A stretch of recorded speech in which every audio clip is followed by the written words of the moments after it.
लेकिन ओवैसी साहब को गठबंधन का हिस्सा नहीं बनाएंगे, क्योंकि इनको पता है कि अगर ओवैसी साहब को गठबंधन का हिस्सा बनाया तो उत्तर प्रदेश के अंदर इन तमाम लोगों की दाल नहीं गलने वाली। और बैरिस्टर ओवैसी मुसलमान चाहता है कि मुसलमानों की अपनी कोई सियासी लीडरशिप हो। मुसलमान चाहता है कि 70 सालों से मुसलमान जो बदहाली की ज़िंदगी गुजार रहा है उसका जिम्मेदार कौन है? मुसलमान बदलाव चाहता है। अगर आज मुसलमान, उत्तर प्रदेश का मुसलमान सियासत में 20% अपनी हिस्सेदारी की मांग कर रहा है तो उसमें गलत क्या है? हमारे सियासी इख्तलाफात हैं, हमेशा रहेंगे, लेकिन इंसानियत के नाते उनको नमाज जनाजा में शिरकत करनी चाहिए थी। सोशल मीडिया पर 150 रुपए के दिहाड़ी के लोग बैठे हुए हैं, जो ये कोई तख्त नहीं है बादशाह सलामत का कि बादशाह सलामत ही उस पर बैठे रहेंगे। सवाल ये है कि एनआरसी के नाम पर हमारे नौजवानों को जेलों के अंदर ठूसा जा रहा था, विधायक जी नजर नहीं आए। मैं सवाल करना चाहता हूं माननीय विधायक जी से और उनके पालतू तीतरों से। मजलिस इत्तेहादुल मुस्लिमीन पूरी ताकत के साथ चुनाव लड़ने की तैयारी कर रही है।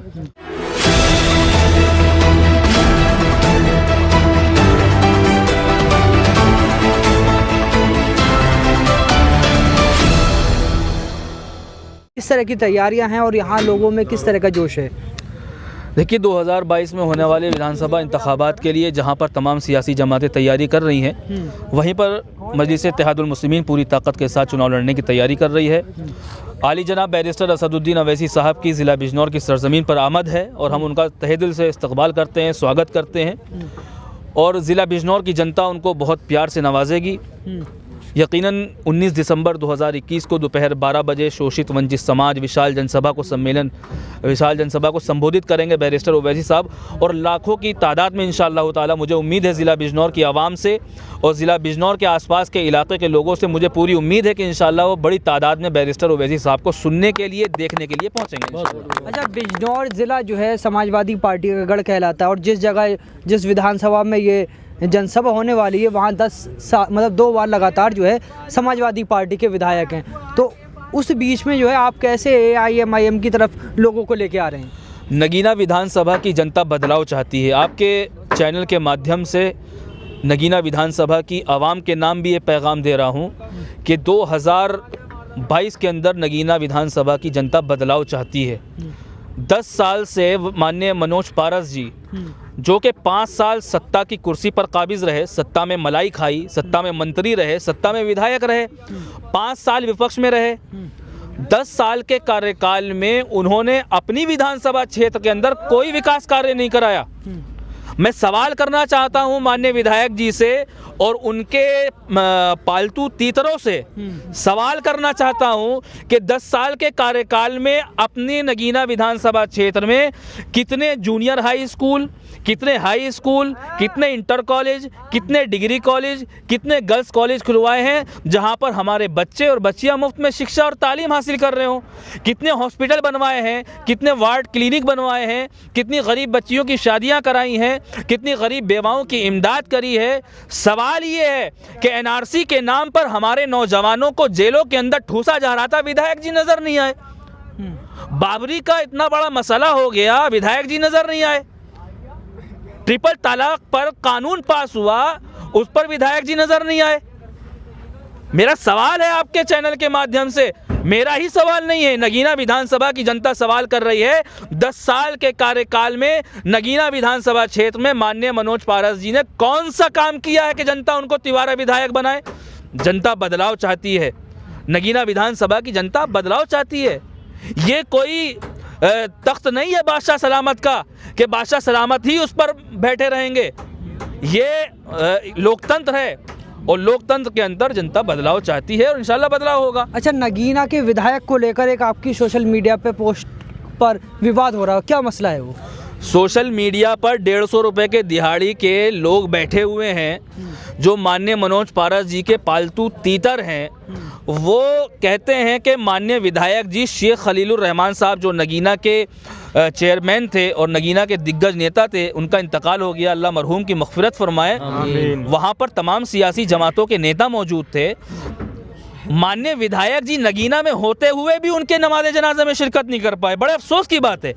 हमारे सियासी इख्तलाफात हैं, हमेशा रहेंगे, लेकिन इंसानियत के नाते उनको नमाज जनाजा में शिरकत करनी चाहिए थी। उन्होंने शिरकत नहीं की। अच्छा, जो उनके विधायक जी के जो पालतू तीतर हैं वो बोल रहे हैं कि माननीय विधायक जी लखनऊ में थे, वहाँ पर विधानसभा में मौजूद थे। यशवीर सिंह धोबी, नईमुल हसन, तस्लीम अहमद विधायक, जब इनको खबर मिली तो लखनऊ से लोग लौट कर आकर उन्होंने जनाजे में शिरकत करी, लेकिन माननीय विधायक जी आए नहीं क्योंकि इनके सियासी इख्तलाफात थे। नगीना के अंदर शेख खलीलुर रहमान साहब जो है, नगीना का जो गढ़ है वो शेख खलीलुर रहमान साहब का था। शेख खलीलुर रहमान साहब से इनके सियासी इख्तलाफात थे, लेकिन अफसोस के साथ तो मुझे ये कहना पड़ रहा है कि ऐन वक्त पर जब उनका इंतकाल हो गया तो माननीय विधायक जी ने इतना भी नहीं सोचा कि उनके जनाजे पे जाके खड़े हो जाएं। तो ये लोग सोशल मीडिया पे 150 रुपये के दिहाड़ी के लोग मेरी पोस्ट को लेकर वायरल कर रहे हैं, लेकिन इनके अच्छा दूसरी चीज़ ये है कि मैंने ही नहीं लिखा, अखबार वालों ने भी लिखा है, मीडिया वालों ने भी लिखा है कि मनोज पारस शहर में होने के बावजूद भी माननीय शेख खलीलुर रहमान साहब के नमाज जनाजा में शिरकत नहीं कर पाए। लेकिन इन लोगों को जो समाजवादी के दरबारी हैं, इनको पोस्ट सिर्फ और सिर्फ हकीम जी की नज़र आती है, इन लोगों को पोस्ट सिर्फ और सिर्फ मजलिस इत्तेहादुल मुस्लिमीन के लोगों की नज़र आती है, अखबार वालों की नज़र नहीं आती है। और सबसे ज़्यादा परेशान ये समाजवादी के लोग हैं क्योंकि इनका जनाधार ख़त्म हो रहा है, नगीना सीट जा रही है इनसे इंशाल्लाह, मजलिस इत्तेहादुल मुस्लिमीन पूरी ताकत से इलेक्शन लड़ रही है इंशाल्लाह बिल्कुल। अच्छा, नगीना और बिजनौर ज़िले के, नगीना विधानसभा के और बिजनौर ज़िले के क्या मुद्दे हैं इस बार चुनाव में? देखिए, मुद्दे बहुत सारे हैं। ये शोषित वंचित समाज जो सम्मेलन का आयोजन किया जा रहा है, जिसके मुख्य अतिथि बैरिस्टर असदुद्दीन अवैसी साहब हैं, हम लोग का मेन मुद्दा ये है कि मुसलमान तालीमी पसमानदगी में जो ज़िंदगी गुजार रहा है, मुसलमान रोज़गार की पसमानदगी में जो ज़िंदगी गुजार रहा है, मुसलमानों की कोई अपनी क़यादत नहीं है, मुसलमानों का कोई अपना लीडर नहीं है, मुसलमानों का कोई अपना रहनुमा नहीं है, मुसलमानों की कोई अपनी सियासी जमात नहीं है, मुसलमानों का कोई पुरसाने हाल नहीं है। मुसलमानों का वोट सबको चाहिए, मुसलमानों का वोट समाजवादी को भी चाहिए, मुसलमानों का वोट बसपा को भी चाहिए, मुसलमानों का वोट कांग्रेस को भी चाहिए, मुसलमानों का वोट असपा को भी चाहिए, लोकदल को भी चाहिए, सबको चाहिए। लेकिन जब मुसलमानों पे जुल्म होता है, अत्याचार होता है, मुसलमानों की माँ बहनों की असमतों को तार तार किया जाता है, जब मुसलमानों के ऊपर अत्याचार होता है तो कोई नेता नहीं बोलता मुसलमानों का वोट चाहिए। मुसलमानों के वोटों से सत्ता की कुर्सी पर बैठने का ख्वाब देखने वालों का सवाल ये है कि जब मुसलमानों पे जुल्म होता है तो ये लोग क्यों नहीं बोलते? मगर मुसलमानों को भी तो मुशायरा चाहिए, मुशायरा हो रहे हैं, समाजवादी पार्टी हर जगह मुशायरे। मैं कह रहा हूँ समाजवादी पार्टी मुशायरा और रमज़ान में खजूर की गुठलियों से मुसलमानों के वोटों से ख़रीदने की पूरी कोशिश कर रही है। अब मुसलमान मुशायरे नहीं चाहता, मुसलमान अब मुशायरे नहीं चाहता, मुसलमान अब चाहता है कि उसकी कोई अपनी क़यादत हो, मुसलमान चाहता है कि मुसलमानों की अपनी कोई सियासी लीडरशिप हो, मुसलमान चाहता है कि 70 सालों से मुसलमान जो बदहाली की ज़िंदगी गुजार रहा है उसका जिम्मेदार कौन है? मुसलमान बदलाव चाहता है। अगर आज मुसलमान, उत्तर प्रदेश का मुसलमान सियासत में 20% अपनी हिस्सेदारी की मांग कर रहा है तो उसमें गलत क्या है? जिनका 4% वोट है उनको हिस्सेदारी दी जा रही है, जिनका 2% वोट है उनको हिस्सेदारी दी जा रही है, लेकिन जिनका 20% मुसलमानों का वोट है उनको सियासत में हिस्सेदारी नहीं दी जा रही है। ये मुसलमानों की औकात है।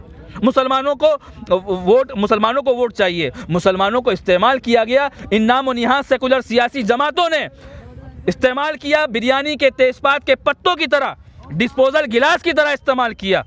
हम लोग अगर हक बयानी करते हैं, हम लोग अगर अपने दिल के जज्बात बोलते हैं, अगर हम अपनी समाज की आवाज़ को बुलंद करते हैं तो ये लोग कहते हैं कि बी टीम है, सी टीम है, तरह तरह के इल्ज़ामात लगाते हैं, लेकिन ये इल्ज़ामात पुराने हो चुके हैं। अच्छा, आपने अभी CAA NRC का जिक्र किया। CAA NRC का प्रोटेस्ट जो लखनऊ में हुआ था, वहाँ से पूरे देश में फेमस हुई सैयद उज़्मा परवीन, अब वो आपकी पार्टी में आ गई हैं, कितनी मजबूती मिलेगी?